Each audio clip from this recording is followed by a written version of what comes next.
In Colombia, a mudslide claims dozens of lives. Authorities say the landslide occurred due to seasonal flooding in the area. More details on this later in the news. Good evening, I am Gianna Llanes. I am Nina Richie Alago Flores. This is Mata ng Agila International. Now for the headlines. President Ferdinand Marcos Jr. names new transport chief. Solons criticized denial of their appeal on ICC drug war probe. Pyongyang detains U.S. soldier after unauthorized border crossing. Thailand Constitutional Court suspends Pita Limjaroenrat as Member of Parliament. And a look into Bruce Lee's 50-year legacy.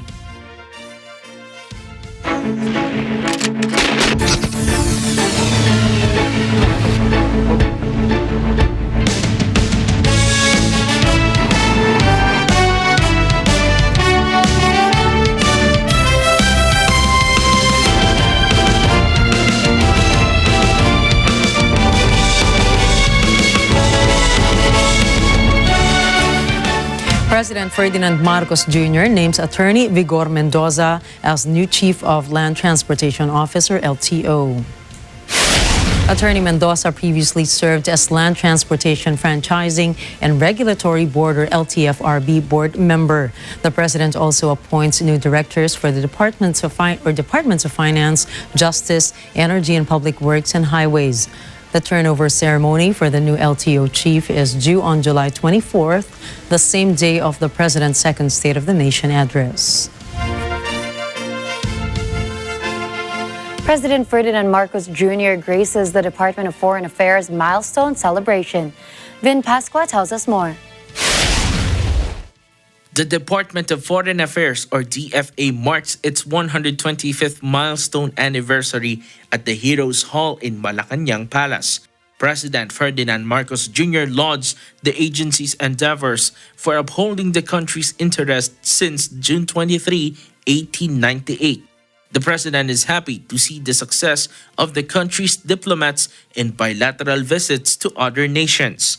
And I'm very, very happy to be able to stand here before you and say that thanks to your very hard work, very skilled work, the great experience that you bring to bear, these trips that we have taken have been quite successful because they have been so well put together. The event highlights the DFA's values and goals of the department, as well as the recognition of its employees that contributed to overseas Filipinos worldwide. Executive Secretary Lucas Bersamin keynotes the agency's anniversary on behalf of the President. Vin Pascua reporting for Mata ng Agila International. Trusted, connected, on point. DSWD launches its food stamp program to improve the quality of life of the Filipino people living in poverty. JD Mahinay reports.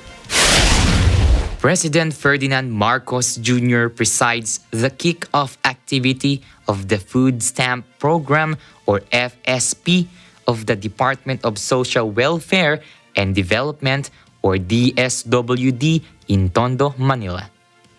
FSP aims to combat poverty and hunger, ensuring the Filipino people's welfare in having good, healthy, and productive lives. The initiative is also known as Walang Gutom 2027 and is seeking to give electronic benefit transfers with food credits worth 3,000 pesos. This is to be able to purchase a select list of food commodities from DSWD local retailers. During the event, the President highlights his administration's ultimate goal to alleviate poverty by the end of his term in 2028. That is the dream of this administration. That is what we are hoping to achieve in this administration, that by the end of 2028, we can say that we have done everything to reduce the hunger and poverty in our country and to be able to be sure that we can provide a good, healthy, and productive life for our people. The President vows that his administration will not cease to secure abundant food supplies while assuring its nutritional value, as it will be served on the table of every Filipino family.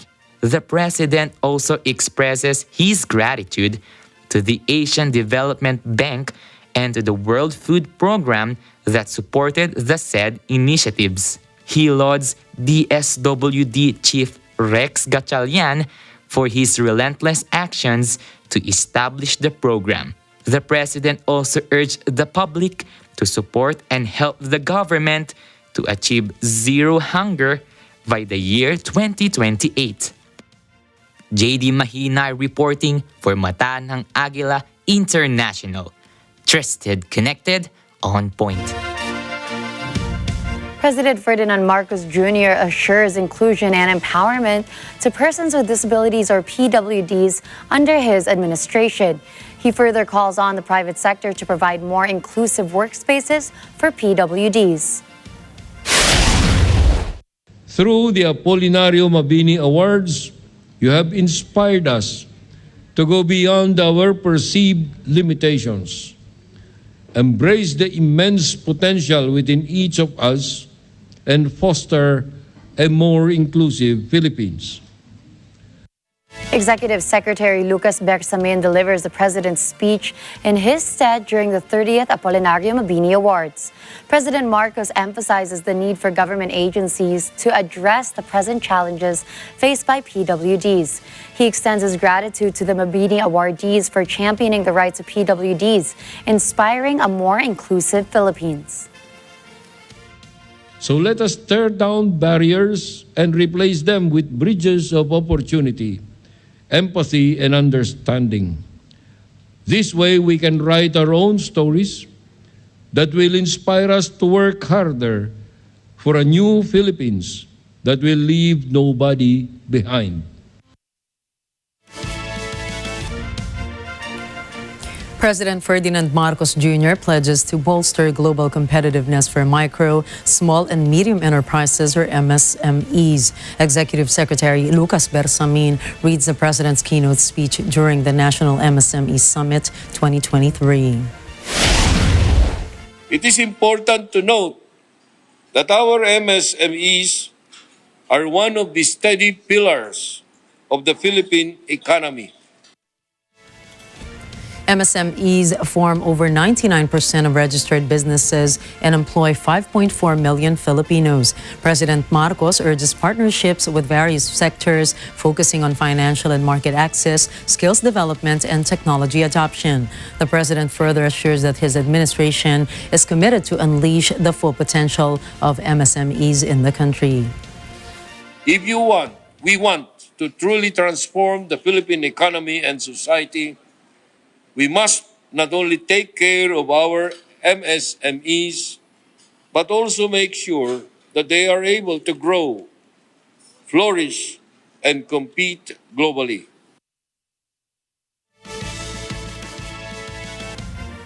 Department of Transportation, or DOTR Secretary Jaime Bautista, announces that motorists with paper driver's licenses could receive their physical cards by September.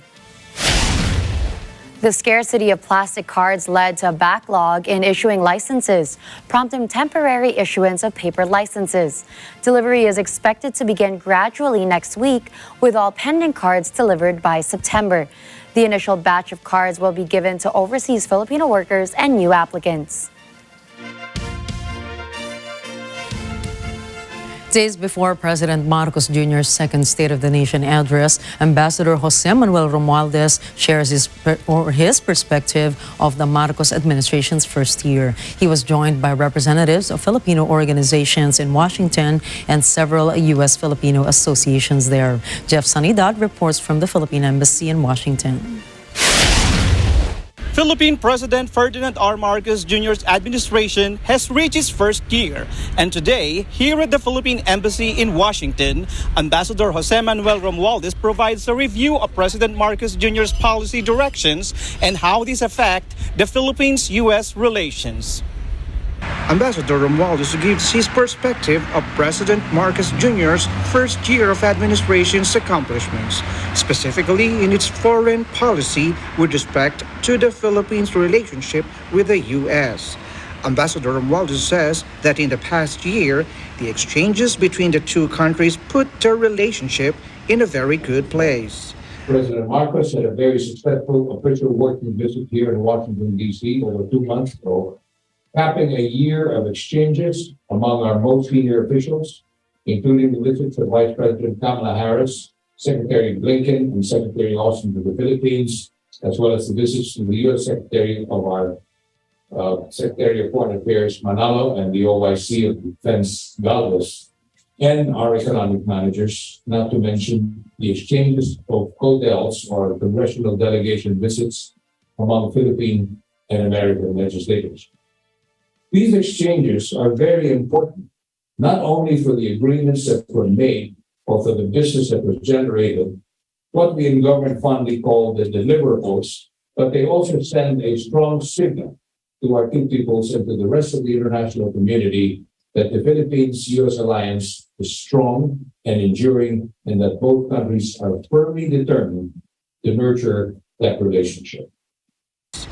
Ambassador Romualdez mentions the $3 billion in public and private investment from the U.S. as a result of Marcos's visits here. He also mentions that the commitment of the two leaders to expand the educational exchange programs, to establish a Philippines-U.S. Friendship Fellowship designed to give students and young professionals educational opportunities here. Ambassador Romualdez ended his speech saying that it is time for the Philippines and the U.S. to have that special economic ground. This, he says, is because of the administration's commitment to economic prosperity of the Philippines and its partners in the U.S. be made much better than it ever was. As the Marcos Jr. administration enters its second year, the Filipino here are looking forward to how the pace of engagement between the U.S. and the Philippines will go forward, be sustained, and affect more the two countries' relationship. In Washington, D.C., Jeff Sanidad for Mata ng Agila International. Trusted, connected, on point. Senator Francis Tolentino rejects the idea that the denial of the appeal grants the International Criminal Court, or ICC, any authority. Elijah Villanueva tells us more. As chairman of the Committee on Justice and Human Rights, the senator criticizes the ICC's disregard for Philippine sovereignty. He further asserts that foreign entities have no right to investigate the previous administration. Despite the Philippines' withdrawal from the Rome Statute, the ICC claims legal jurisdiction over the drug-related killings, implicating Senator Ronald De La Rosa. Senator De La Rosa expresses indifference to the decision, stating that he would not cooperate with the investigation. Senate President Juan Miguel Zubiri assures De La Rosa's protection from the ICC. Oh, they will always be accorded the protection and the protection of the Senate, unless he's otherwise proven guilty. The Senate President reiterates that the ICC has no jurisdiction in the Philippines. We have a local justice system. We have a Department of Justice. We have a Secretary of Justice. We have our own penal codes. We have our own laws. Senator Mark Villar also expresses support for those being accused before the ICC. He asserts that the Philippines possesses a functional justice system and a vibrant democracy, making international intervention unnecessary. Elijah Villanueva for Mata ng Agila International. Trusted, connected, on point. President Ferdinand Marcos Jr. is hoping that former Chief Executive Rodrigo Duterte raised the concern about China's actions in the West Philippine Sea. This after Duterte met Chinese leader Xi Jinping in Beijing Monday. According to the president, he is aware of Duterte's visit to China and his plans to meet Xi. The president also quotes that Duterte and Xi are friends. He also hopes that there will be a progress from the bilateral talks between China and the Philippines. The chief executive notes that Duterte will be able to share what happened during their dialogue. United Airlines, or UA, launches direct flights this October from San Francisco to Manila. Travel Plus Leisure says that a new route will be operated by Boeing 777-300ER aircraft. UA will take daily flights at the beginning of October 29 this year. The U.S. airline is the only American carrier to have direct flights to the Philippines. NAIA posted an announcement for the operating date of United Airlines. Coming up, Private Travis King is in North Korean custody after crossing the Korean demilitarized zone. Turkish President Recep Tayyip Erdogan concludes his Gulf tour in the United Arab Emirates. And the G20 finance meeting wraps up without a joint statement for the 6th time in a row. Stay tuned, Mata ng Agila International will return for more global news.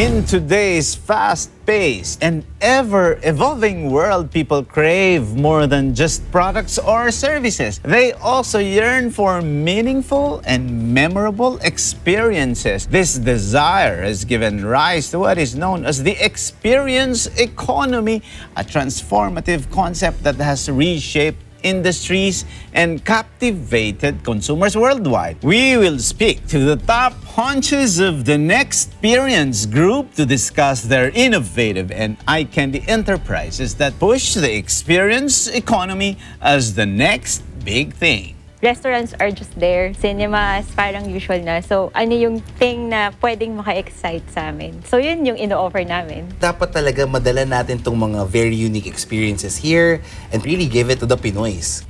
Open for business with Cesar Vallejos, Sunday, 9 p.m.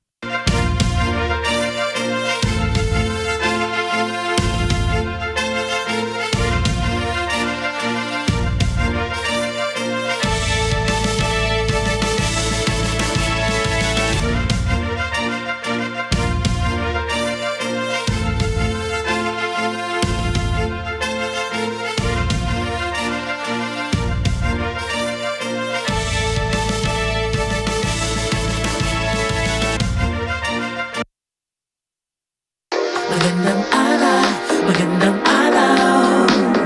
Magandang araw, magandang araw. Magandang araw, magandang araw.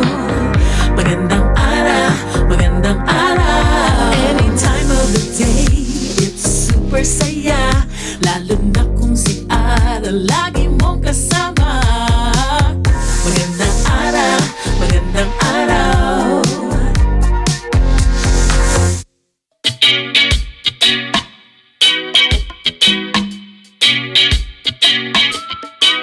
Apat na nilang ang buong tapang na tinanggap ang aming hamon na magpakitang gira sa pabilisan ng pindutan at pagalingan sa sagutan. Mula sa lumang eskwela, kasama po si Agamulak. Hinubog at hinasa ng mga batikan. Nais tuklasin ang nababalot na hiwaga. At syempre dito lang yan sa Tara Game Agad-Agad! Si Brian May, na gitarista ng bandang Queen, ay nakapagtapos ng anong kurso? Hindi ako nagkakamali, naging classmate ko yan eh. Mahilig din kasi sa music yan eh. And this is Tara Game! Agad-agad! Level up!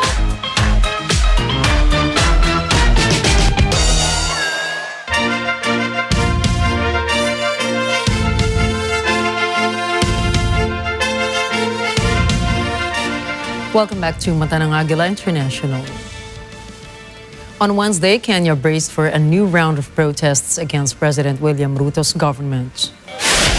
After 3 straight days of protests, schools were closed and shops shuttered in Nairobi and other cities where police used live rounds and tear gas to disperse stone-throwing protesters. It is the 3rd time this month that opposition leader Raila Odinga has staged mass rallies, during which he says that the government is illegitimate and responsible for a cost of living crisis.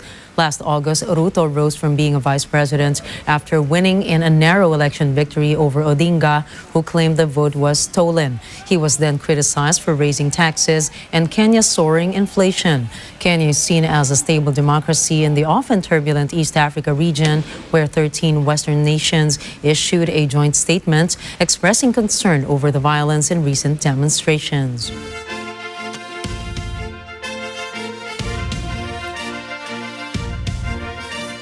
South African President Cyril Ramaphosa states that arresting Russian President Vladimir Putin could lead to a declaration of war on Russia.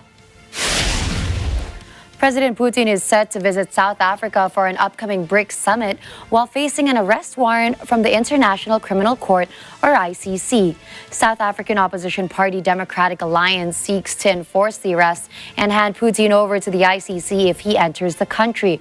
Ramaphosa deems the plan irresponsible, stressing the risk to national security and a potential war with Russia. It could also jeopardize South Africa's efforts to end the war in Ukraine. Pyongyang fires 2 ballistic missiles into the sea.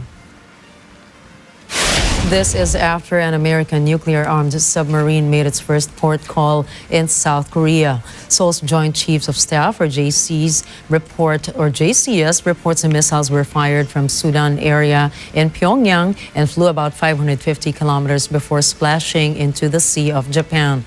JCS scrutinizes the launches as an act of significant provocation and a violation of the United Nations Security Council resolutions.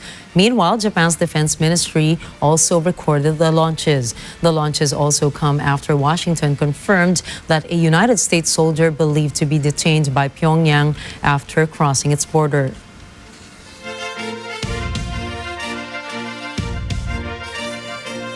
A United States soldier is believed to be in custody in North Korea after an unauthorized border crossing. U.S. Defense Secretary Lloyd Austin made the announcement yesterday. What we do know is that one of our service members who was on a tour willfully and without authorization crossed the military demarcation line. We believe that he is in the BRK custody. The U.S. Army identified the soldier as Private Travis King. Media reporters say the soldier was being escorted back to the U.S. to face disciplinary action. He reportedly broke away, joined a tour group, and crossed into North Korea. Thailand's Constitutional Court has ordered a temporary suspension of Prime Ministerial candidate Pita Limjaroenrat from Parliament after accepting a case against him alleging his ineligibility to run last election.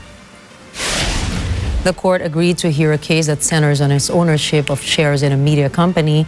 Members of parliament are prohibited under Thai law from owning stock in media companies. Thailand's High Court said on Wednesday that it had voted 7-2 in favor of considering an election committee petition, which means that the Move Forward Party standard bearer must suspend his role from July 19 until the Constitutional Court has made a decision. According to Thailand constitutional law, Pita is still eligible to be nominated as a candidate for prime minister, but he must recuse himself from the proceedings of the lower house and will be unable to vote. มีโหวตหรือเปล่าถ้าหากว่ามีเนี่ยผมคิดว่าให้สื่อมวลชนได้สังเกตเลยนะครับว่าจากที่งดออกเสียงวันนี้ประกาศได้เลยครับว่าจะไม่เห็นชอบครับ Pita has denied he broke election rules and previously accused the Election Commission of rushing the case to court. Move Forward Party says that the suspension ruling by the court should not affect Pita's nomination for the prime ministerial vote, which rival politicians had been seeking to disqualify him from. เป็นกระบวนการตามรัฐธรรมนูญนี่คือความเห็นเราครับเพราะฉะนั้นเรายืนยันว่าสามารถที่เสนอกระบวนการนี้ใหม่ได้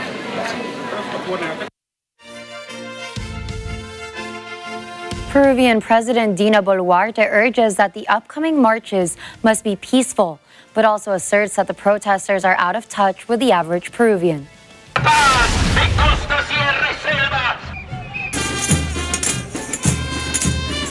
Y esperamos todos los peruanos que amamos la patria, esta movilización de mañana sea dentro del marco constitucional, una marcha pacífica, sin generar violencia, caos, crisis o querer protagonizar un anarquismo en el país.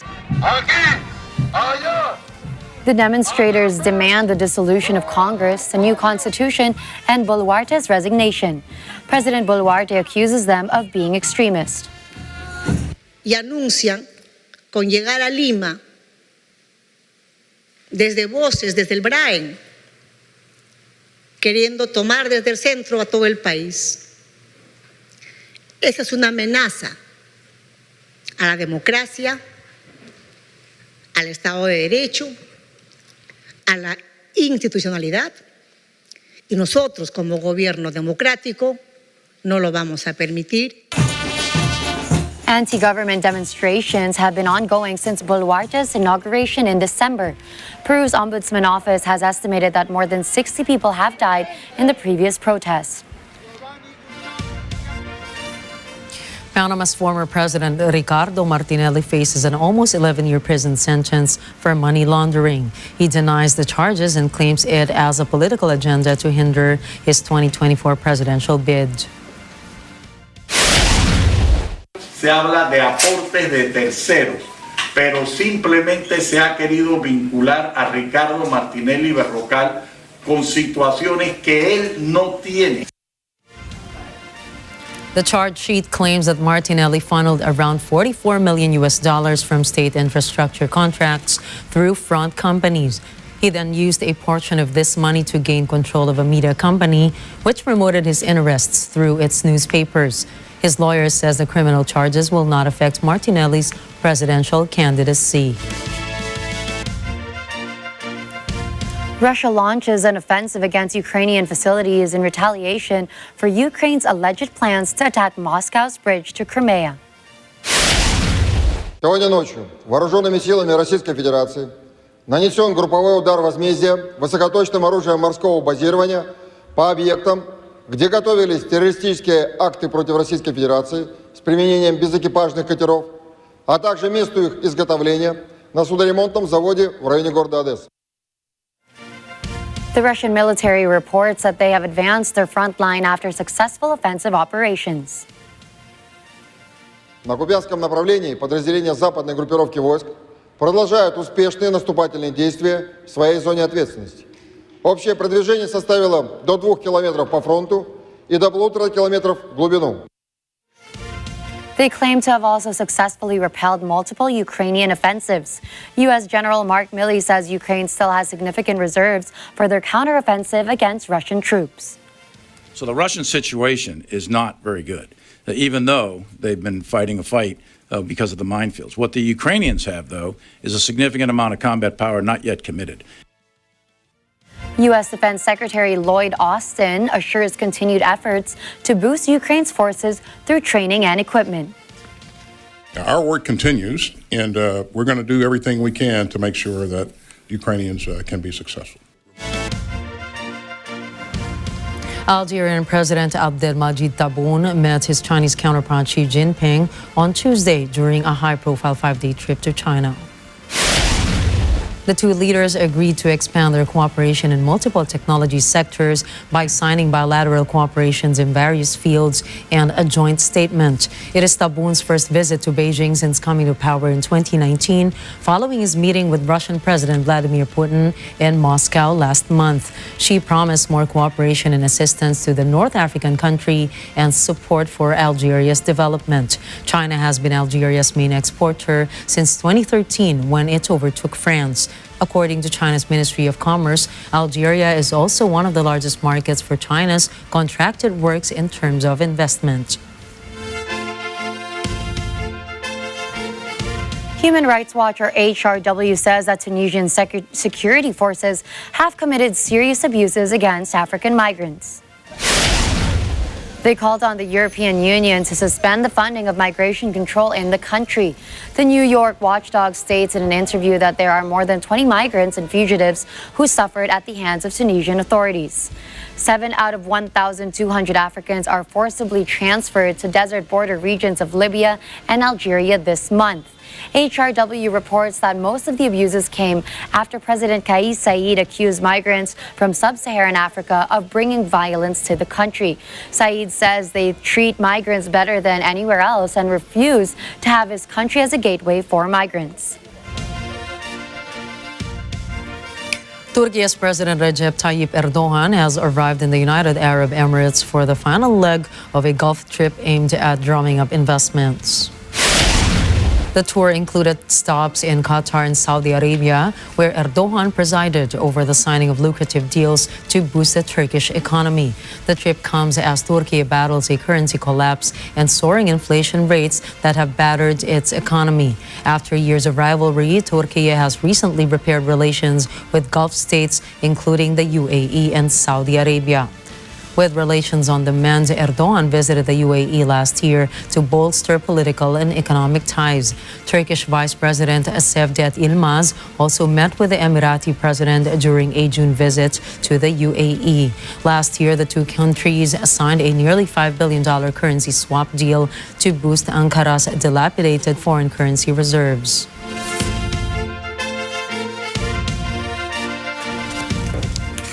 The United Kingdom's final illegal migration bill is set to become law after the government won a final series of votes in the Lords. The legislation is central to the Prime Minister's pledge to stop small boats crossing the English Channel.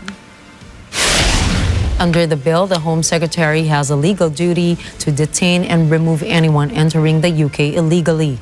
In a late-night debate in the House of Lords, peers rejected attempts to reinsert time limits on child detention and modern slavery protections. The bill will now go for royal assent and become law. In a joint statement, the United Nations Human Rights Chief Volker Turk and the UN Refugees Head Filippo Grandi said the bill will have profound consequences for people in need of international protection. The bill places a legal duty on the government to detain and remove those arriving in the UK illegally, either to Rwanda or another safe third country. But there are no similar return deals with any other countries. With the Rwanda plan being ruled unlawful by the Court of Appeals last month, ministers' plans are still up in the air. As it stands, it is unclear what will happen to people coming to the UK on small boats in the coming months. Finance ministers and central bank chiefs of the G20 have ended their meeting without issuing a joint statement reflecting divisions among their ranks. The two-day talk in Gandhinagar in western India ended on Tuesday. The participants shared the same view regarding the monetary tightening of the United States, the European Union, and other major economies pose as a downside risk to the global economy. Inflation and rate hikes by the U.S. and other rich nations are causing developing economies' foreign debts to increase. On this issue, the participants reportedly agreed that they will implement debt restructuring frameworks under the G20 and the International Monetary Fund. The meeting ended without a joint statement for the sixth time in a row. We were able to push this agenda of debt distress, particularly among the global south countries, and that a speedy resolution, an effective resolution should happen. And then she also appears along with it. The participants were unable to find common ground in such divisive issues as responding to surging energy and food prices caused by Russia's invasion of Ukraine. In the past, joint statements had been customarily adopted unanimously. The chair's statement is because we still don't have a common language on the Russia-Ukraine war. And our position since February has been that we've derived the statement from Bali, the leaders' statements which was arrived at in the summit, and the February Bengaluru statement was the feeder into this one.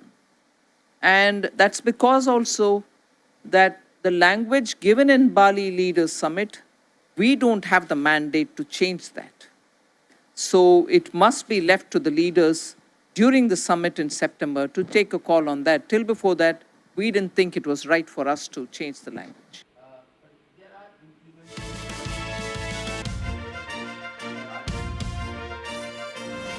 Former United States President Donald Trump's legal woes continue. This as he remains the front runner for the 2024 Republican presidential nomination. Angel Membreria has the report.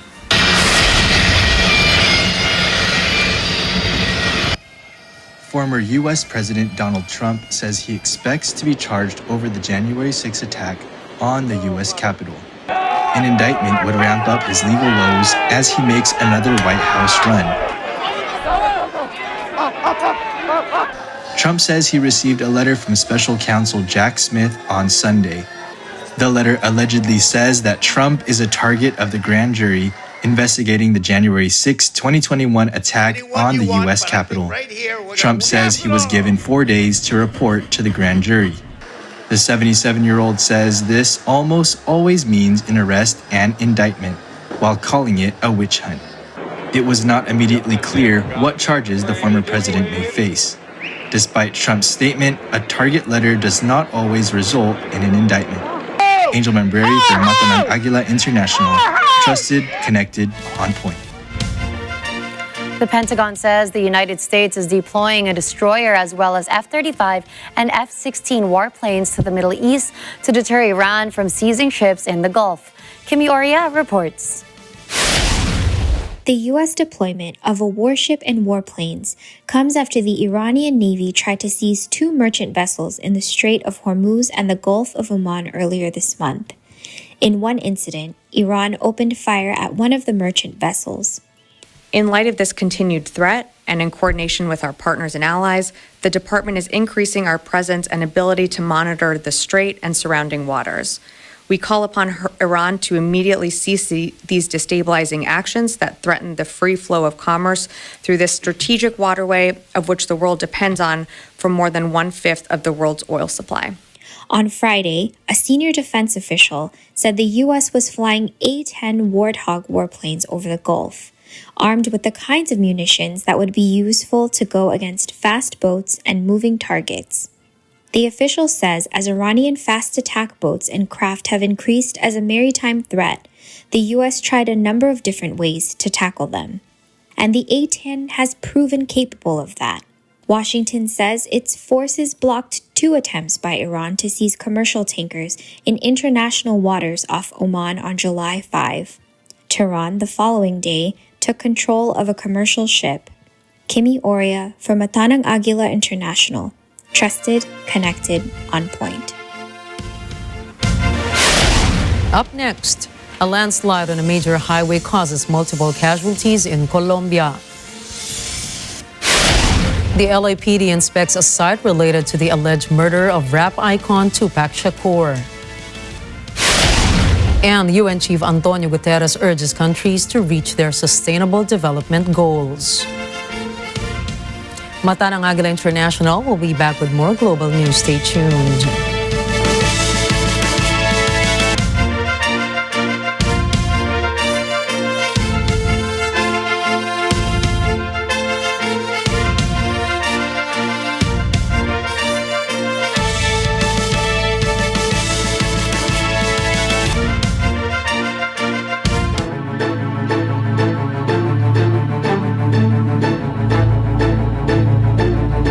Na world class ang galing ng ating mga nurse. Pero ang tanong, bakit tila sa ating bansa nauubos na sila? Ang number of nurses na napuproduce ay kulang po sa mga number naman na lumalabas. Posibleng magkaroon tayo ng collapse ng healthcare delivery system. Dahil na po kulang sa nurses, ang nangyayari dapat yung 1:10, nagiging 1:ward. Aba, hindi na po makatarungan yan doon sa klase ng trabaho binibigay namin. Sapat ba ang nakukuhang suporta ng mga nurse sa ating bansa? Mag-reality check tayo. Ay, pagkatapos ng 8-hour duty mo, ewan ko kung pakinabangan ka pa sa dami ng pasyente mo. Ang hirap na usapin pala nito.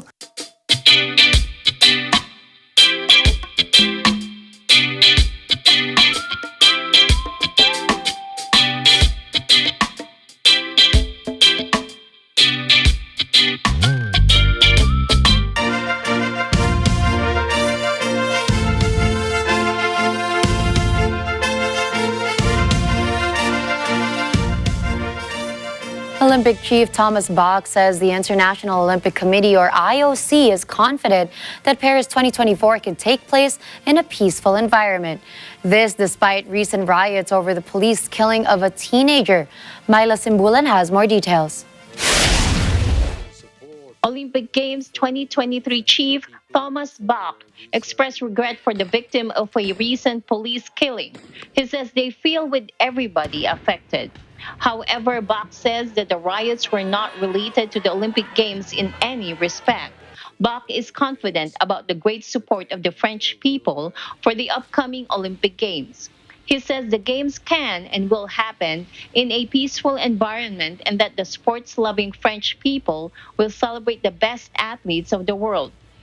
I think it's even, in particular in this community, it's acknowledged that the Games will leave a great legacy for this suburb with housing and with their leisure opportunities then for the population there of Saint-Denis and the other suburbs. The Paris 2024 Olympic and Paralympic Games will be the biggest event ever organized in France.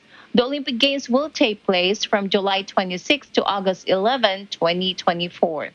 Myla Simbulang for Mata ng Agila International, trusted, connected, on point. In the state of Texas, families, advocates, and lawmakers plead for help as heat-related deaths and illnesses mount among inmates in prisons. Jane Kathleen Gregorio reports. Families and advocates of Texas inmates are asking for help. They say their loved ones are paying for their crimes. They ask, however, to not bake them alive. With no air conditioning in most prisons, when outside temperatures exceed 104 degrees Fahrenheit, it can feel even hotter inside prison cells. Just last week, on the afternoon of July 4th, a prisoner named Joseph Martir passed out in his cell in Texas. Excessive heat has been swamping much of the southern U.S. in recent days. In concrete, brick, and metal penitentiaries, industrial fans churn warm vapor. According to convicts, ex-convicts, and family members, some prisoners sabotage the toilets in their cells to make the water overflow and wet the floor. This is where they then sleep. Others wet their clothes to try to stay cool. Jane Kathleen Gregorio for Mata ng Agila International. Trusted, connected, on point. A report by Financial Times says that one of the most populous provinces in China has depleted mortality data. In the statistics released by Zhejiang province, the number of cremations in the wealthy coastal region during the first quarter of the year jumped 73% from a year earlier to 171,000. The amount was much higher than the reported deaths in the same time period in 2022 and 2021, respectively. Chinese social media was stirred following the data report, after which Zhejiang took the numbers offline by Monday. Ever since the start of the COVID-19 pandemic, experts have called out Beijing for its dubious statistics of the pandemic. The World Health Organization even accused China of underrepresenting the severity of its coronavirus outbreak and the real number of deaths, where they dismissed concerns of underreporting. In central Colombia, rescue teams temporarily suspended efforts to search for survivors after a landslide triggered by heavy rains that left at least 15 people dead, 6 injured, and more than a dozen missing. Several homes were destroyed and a major highway was blocked after torrential rains hit Colombia's Quetame municipality late Monday. Reports say nightfall had forced rescue teams to suspend their search for survivors, but that they would resume in the morning. Mud was piled 2 meters high in some places, making for a very complex search and rescue operation. The Army announced it was deploying about 80 soldiers to aid in the search effort, where firefighters have evacuated dozens of survivors. Colombia declared a national disaster in 2022 over the rains linked to an exceptionally long La Nina weather phenomenon, which cools surface temperatures and causes flooding in some parts of the world. Earlier this month, the United Nations World Meteorological Organization warned that extreme weather and climate shocks were becoming more acute in Latin America and the Caribbean. It has been more than 25 years since he was allegedly gunned down on the streets of Las Vegas. Las Vegas police served a search warrant this week in connection with the more than quarter-century-old unsolved slaying of rap icon Tupac Shakur. Police confirmed in a statement that a search warrant was served in Henderson City as part of the ongoing Tupac Shakur murder investigation. Tupac Shakur died September 13, 1996, after a drive-by shooting in Las Vegas. While he has been gone for more than 25 years, he is arguably as famous and relevant now as he was when he died. The Oakland, California City Council this year voted to rename part of MacArthur Boulevard a main thoroughfare in his honor. United Nations Chief Antonio Guterres warns the high-level political forum on sustainable development in New York that the world is woefully off track in reaching the SDG targets. Rosel Feria reports. Nearing the 2030 deadline of the United Nations Sustainable Development Goal targets, UN Chief Antonio Guterres says that progress so far is weak and insufficient. Based on an SDGs progress report, the UN chief says a third of the goals have stalled or gone into reverse. This, with emissions still rising, gaping inequalities persisting, hunger reversing to 2005 levels, and gender equality hundreds of years away. Guterres says at the world's current pace, almost 600 million people will still be caught in extreme poverty by 2030. Guterres says the world is crying out for high-level political action. He says despite facing a bleak and challenged future, change is possible. He is calling on governments to take seriously the 2030 agenda and make the year 2023 count. Guterres says poverty, pollution, and gender inequality are trends that can be reversed, solved, and averted. In Washington, D.C., Rosel Feria for Matanang Agila International, trusted, connected, on point. The end of acquired immunodeficiency syndrome, or AIDS, is still possible by 2030. This, according to the director of the United Nations AIDS Task Force, Winnie Byanyima. Jessica Bautista has more details. In Geneva, Executive Director of UNAIDS, Winnie Byanyima, says there is a roadmap of investment, evidence-based prevention and treatment that shows that there is a path that ends AIDS by 2030. The path that ends AIDS is the same path that will help societies to be prepared for future pandemics, and that will also help countries to achieve the Sustainable Development Goals. The report contains data and case studies which highlight that ending AIDS is a political and financial choice. It says countries with leaders who are already following the path are achieving extraordinary results. The report says progress has been strongest in the countries and regions that have the most financial investments. These include countries in Eastern and Southern Africa, where new HIV infections have been reduced by 57% since 2010.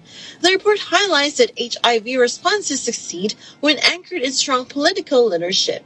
This means following the data, science and evidence, tackling the inequalities holding back progress, enabling communities and civil society organizations in their vital role in the response, and ensuring sufficient and sustainable funding. Byanyima says the end of AIDS is an opportunity for a uniquely powerful legacy for today's leaders. The UN first set out in 2015 the target of ending AIDS as a public health threat by 2030. Jessica Bautista for Matanang Agila International.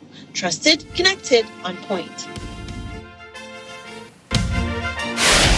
Coming right up, Facebook parent company Meta rolls out Llama 2. Let's look back on Kung Fu legend Bruce Lee's legacy. And join us for a first take into the Mrs. and Mr. Earth Pageant 2023. Catch more news in business, tech, and entertainment when we return.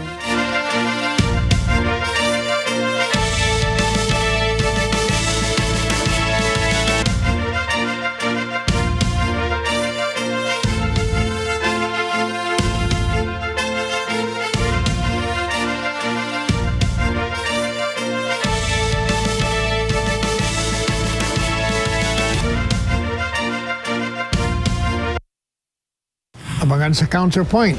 Philippines king of pop ballads, Nonoy Zuniga. Tunay kaya kong ipunin lahat ng bituin. Pinag-uusapan natin yung lover boy. I met your wife, si Susan. Gandang babae, di ba?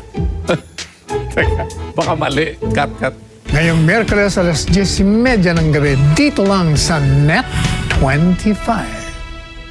Pinaglaban niya ang karapatan ng magsasaka na tanggalin ang pagkakaalipin sa lupa na ang naging resulta nga ng mga pag-alipin sa atin ng mga dayuhan.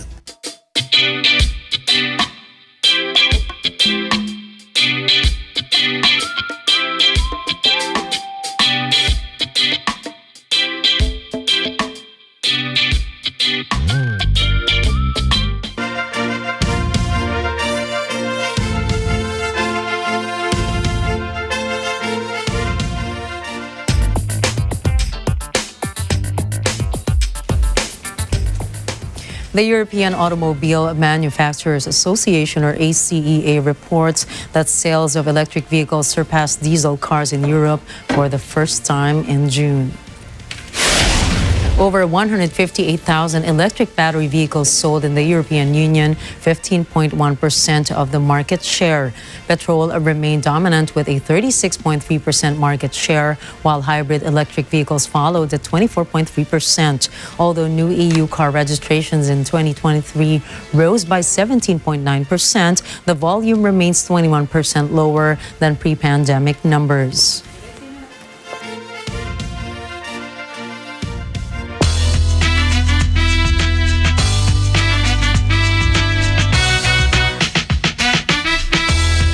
Chinese-American martial artist and film star Bruce Lee died 50 years ago. His legacy spans quite far with his movies, martial arts, philosophical and poetic writings. Prince Limonero weighs in. The future Kung Fu artist spent most of his childhood in Hong Kong, where he was a child actor in several movies. Soon it was clear that his interest was not limited to acting. He began boxing and dancing as a teenager and trained in Wing Chun, a form of conceptual Kung Fu, as a way of combining his graceful movements and love of fighting. Age 18, he moved to the United States for college, where he also taught martial arts and developed his own early form of mixed martial arts, Jeet Kune Do. He appeared in several US TV shows and movies, usually in small roles associated with martial arts under Run Run Show Studios. It was his return to Hong Kong that landed him his first leading role with Golden Harvest Studios. The last film released during his lifetime was Way of the Dragon in 1972, while Enter the Dragon was completed after his death in 1973.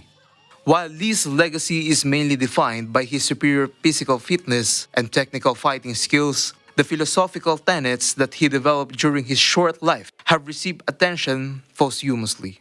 His advice has also been much quoted down the years and is linked to this philosophy of malleability and complete awareness of one's own physical and spiritual self. The most important part of Lee's legacy may be what he did for Asian actors in Hollywood. He managed to pave the way for future generations as one of the first Asian American stars to have a starring role in a major international movie. Prince Limonero, reporting for Matanang Agila International. Trusted, connected, on point. International organizations are finding ways that will promote nature preservation even more. Mrs. and Mr. Earth pageant is one of those ways that combat climate change. Erlo Bringas for the details. Climate change is becoming one of the biggest problems of the world, especially during rapid progress and an increase in the type of technologies that we have been employing. Because of this, various unusual calamities are experienced in countries, especially the Philippines. To promote environmental protection and climate change action, these are just some of the organizations that are already promoting an action plan. Like Michael's group, who wants to promote care for nature. We're definitely looking for a lady who embodies and embraces the environment. We want a queen that is really going to focus her advocacy on protecting the environment for future generations. We are a glamorously green organization, and we are looking for a lady who is going to really embody all of our pillars. According to the group, they promote having different ways to preserve the environment, especially through recycling. So climate change, recycling, making sure that people are not throwing trash everywhere, just keeping the earth clean and keeping her glamorously green. You know, we're here as humans to protect our earth for future generations because, let's face it, we only have one planet, right? So we need to keep it clean. Roger Morales, who is part of the organization, says he misses going home to the Philippines because he can better promote the beautiful views of our country, especially through tourism. I was very excited, and this is my first time coming back from the Philippines since 8 years. So just sharing it with one of my best friends, the CEO, you know, it is very overwhelming feeling. Countries from all over the world coming here in the Philippines. That's what we need. We need people to come and see what Filipinos are and what we can offer to the other people that is coming here, tourism. The group is excited to tour the Philippines and experience the proud culture and beautiful sights of the country. I expect really yummy food, really exotic things that I can't find in America, and honestly, really warm people. Earl Bringas, reporting for Mata ng Agila International. Trusted, connected, on point.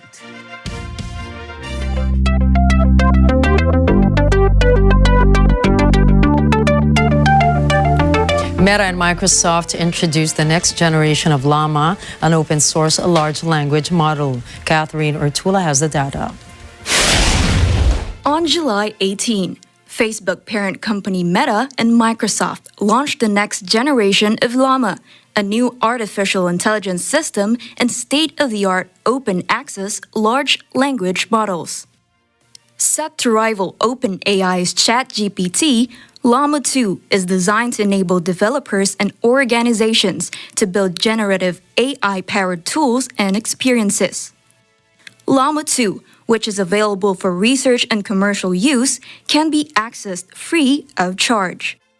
According to Meta's statement, generative artificial intelligence have the potential to help people and create a new era of economic and social opportunities and give individuals, creators, and businesses new ways to express themselves and connect with people. According to the firm, Llama 2 models are trained on 2 trillion tokens and have double the context length of Llama 1. It also added that Llama 2 chat models have additionally been trained on over 1 million new human annotations.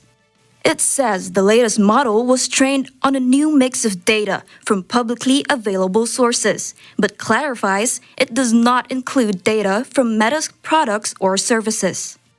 Llama 2 is available in the Azure AI model catalog through Amazon Web Services, Hugging Face, and other providers. Catherine Ortula, reporting from Mata ng Agila International, trusted, connected, on point. And to help you get through this week, here's a quote from Chinese-American martial artist and actor Bruce Lee.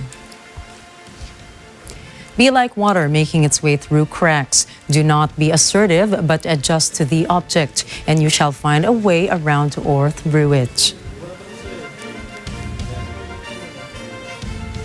This is a classic quote and something I like to remind myself when I want to stay calm. And when there's a will, there is a way. Perfect. And that's a wrap for tonight's news. Catch the latest updates on our social media channels. I am Gianna Llanes. I am Nina Richie Alago Flores. Stay tuned for tonight's episode of Counterpoint with attorney Salvador Panelo with the Philippines King of Pop Ballads, Nonoy Zuniga. This is Mata ng Agila International, trusted, connected, on point.